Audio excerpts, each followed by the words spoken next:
Bismillahirrahmanirrahim. Assalamualaikum warahmatullahi wabarakatuh. Innal hamdalillah nahmaduhu wa nasta'inuhu wa nastaghfiruh wa na'udzu billahi min shururi anfusina wa min sayyiati a'malina. Man yahdihillahu fala mudilla lahu wa man yudlilhu fala hadiyalah.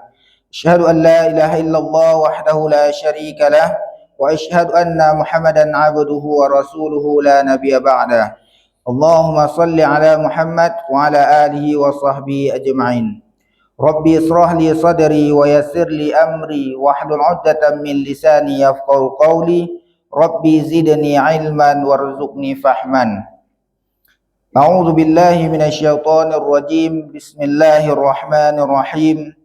ولن ترضى عنك اليهود ولا النصارى حتى تتبع ملتهم قل إن هدى الله هو الهدى ولئن اتبعت أهواءهم بعد الذي جاءك من العلم ما لك من الله من ولي ولا نصير.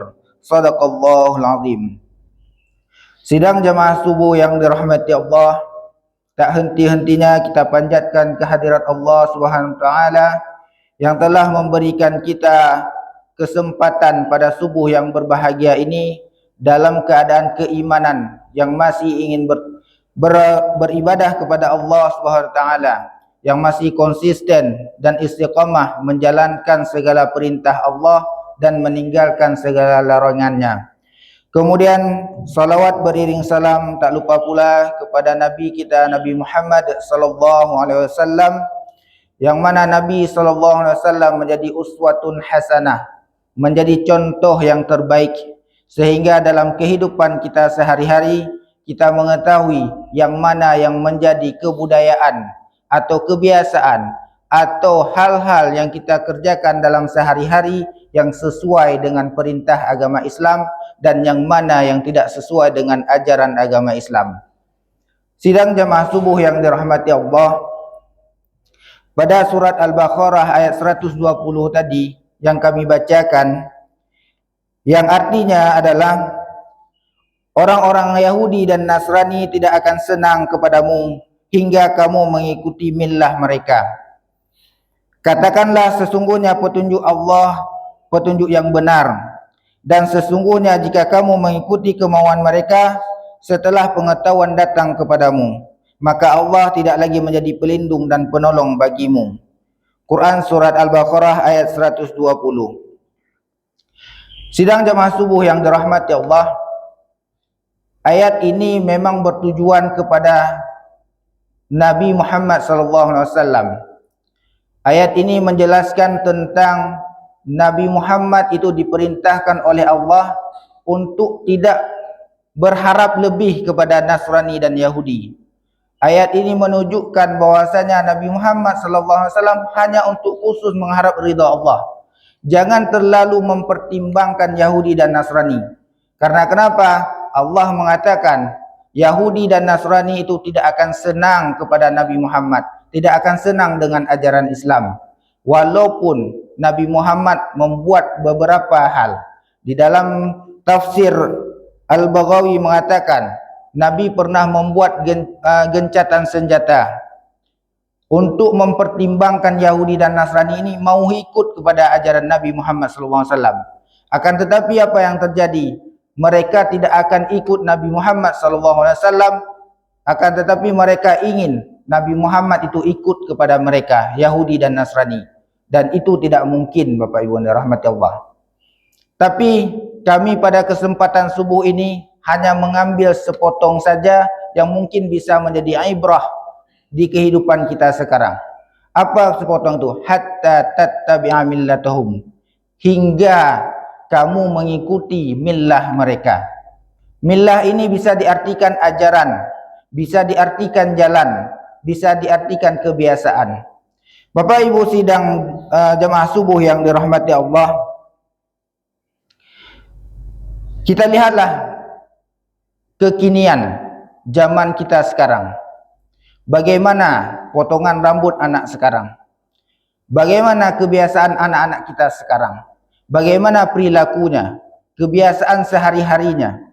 apa yang mereka contoh, apa yang menjadi role model mereka. Rambut sekarang kita perhatikan. Di dalam Islam telah dilarang oleh agama kita memotong secara khozak, memotong sebagian dan memanjangkan sebagiannya. Akan tetapi itu yang terbanyak yang dilakukan oleh generasi kita sekarang. Karena apa? Mereka ingin seperti Ronaldo, mereka ingin seperti Roberto dan lain sebagainya. Dan itu yang terjadi di zaman sekarang, ibu-ibu yang dirahmati Allah. Kita mengikuti sedikit demi sedikit langkah-langkah daripada Yahudi dan Nasrani, dan itu tanpa kita sadari, ibu-ibu yang dirahmati Allah. Kita lalailah dengan salat kita, kita lalailah dengan ibadah-ibadah kita, tapi kita lupa bahwasanya pernah dikatakan di dalam Al-Quran, hatta tattabi'a millatahum. Yahudi itu yang akan senang sampai kita umatnya mengikuti langkah-langkah mereka, mengikuti kebiasaan-kebiasaan mereka.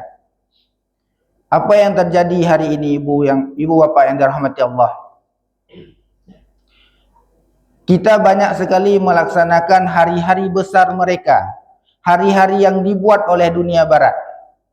Buat dunia barat hari Father Day, Mother Day, hari Valentine Day dan lain sebagainya. Kita umat Islam ikut melaksanakannya.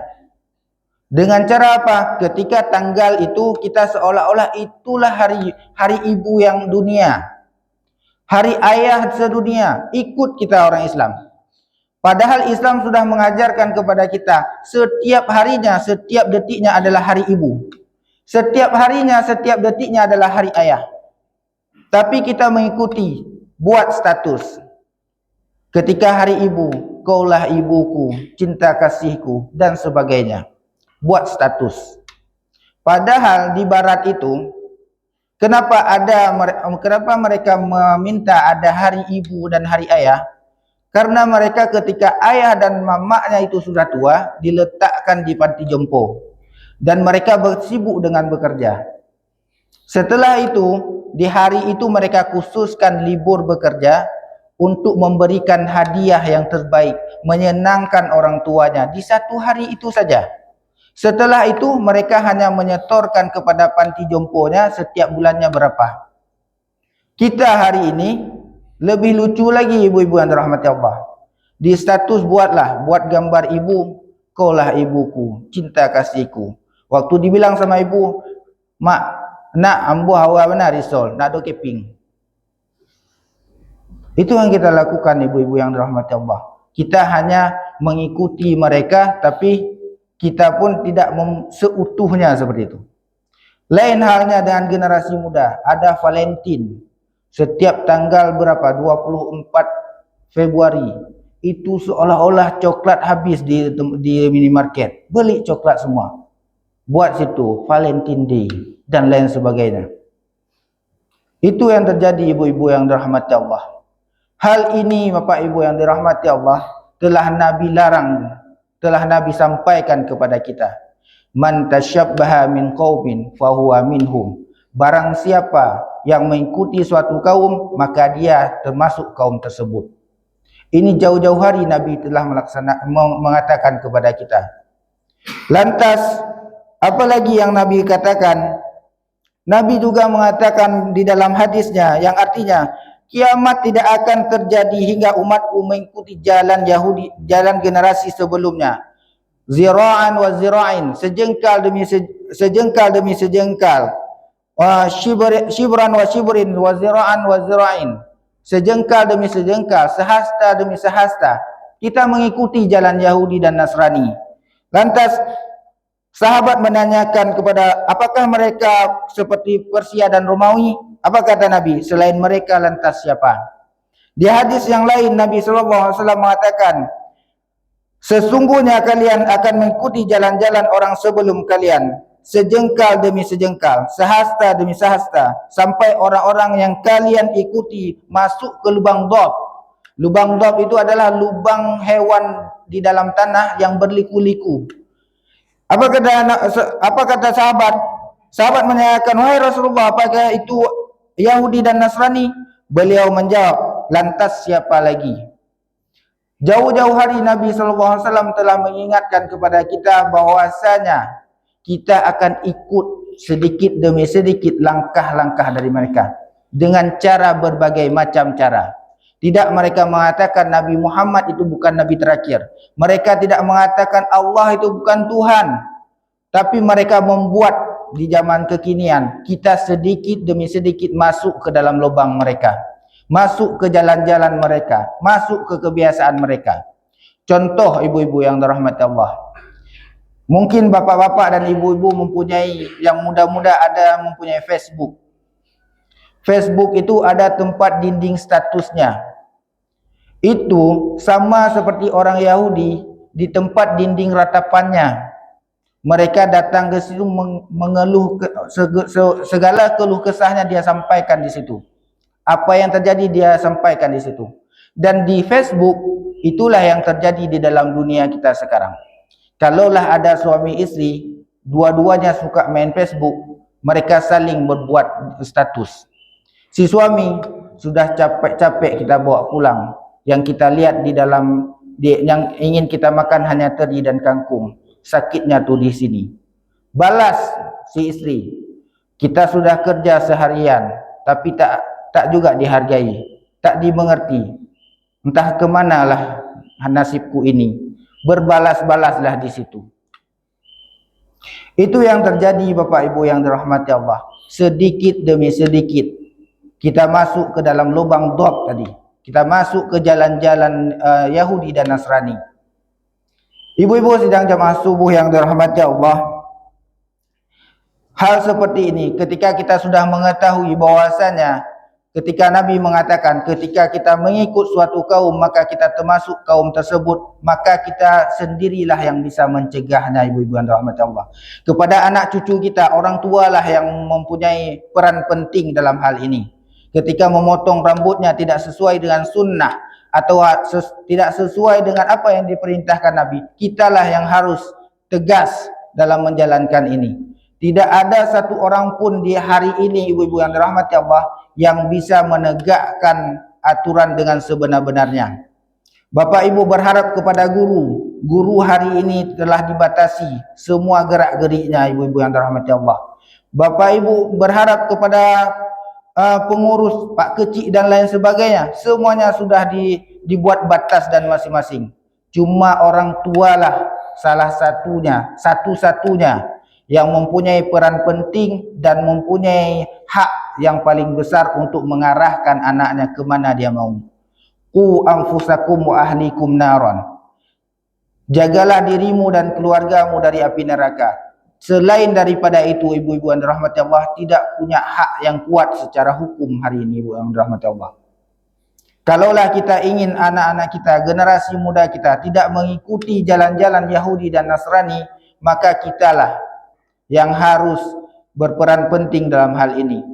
Tidak ada yang namanya Valentine Day, tidak ada yang namanya Mother Day, tidak ada yang namanya Father Day, tidak ada yang namanya Facebook dan lain sebagainya, tidak ada namanya Mobile Legend, Free Fire dan lain sebagainya. Dan itu membuat kita lalai di dalam dunia ini, ibu-ibu yang dirahmati Allah. Cobalah ibu-ibu perhatikan, kenapa itu dilarang. Hal-hal yang kebiasaan-kebiasaan itu dilarang. Ibnu Taimiyah pernah mengatakan bahwasanya keserupaan perkara lahiriah bisa berpengaruh kepada keserupaan akhlak dan amalan. Oleh karena itulah kita dilarang untuk menyerupai daripada Yahudi dan Nasrani. Kalau kita pikir apa ruginya ketika ada Teacher Day, Valentine Day dan sebagainya, atau memotong rambut secara khozak tadi, apa ruginya? Kan tetapi Ibnu Taimiyah mengatakan serupanya kita dengan Yahudi maka akan berpengaruh dengan akhlak dan amalan kita. Oleh karena itu ibu-ibu dan bapak-bapak yang dirahmati Allah, pada kesempatan ini kami mengajak kita semua, bahkan untuk menyadarkan diri kami sendiri, kitalah sebagai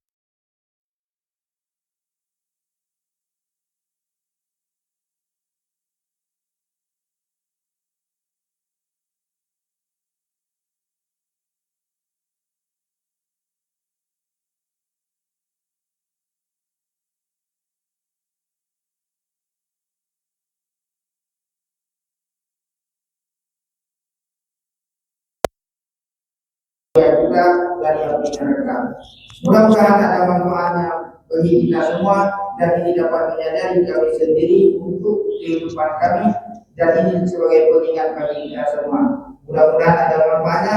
Kami akhiri billahi taufiq wal hidayah. Assalamualaikum warahmatullahi wabarakatuh.